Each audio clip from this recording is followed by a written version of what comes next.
বন্ধুরা, দুপুরে রান্নাবান্না চলছে আমার।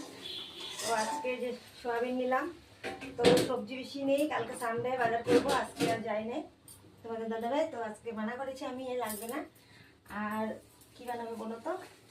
আর বানাবো এই শসা বানাবো, আজকে ছোট ছোট টুকরো করে নিয়েছিলাম। আর এই যে বাদাম, আর এদিকে কাঁচা লঙ্কা নিয়েছি, এটা পেস্ট করে নিবো।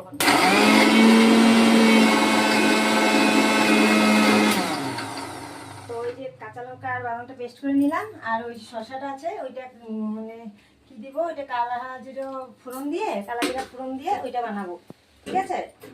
তো ওই শসা আর বাদাম দিয়ে একদিন বানিয়ে খাবে, তো দারুণ লাগে কিন্তু খেতে, ঠিক আছে? আর তিলের চাটনি বানাবো, তিল আরও নারকেল দিয়ে চাটনি বানাবো, ওইটাও খেতে কিন্তু দারুণ লাগে।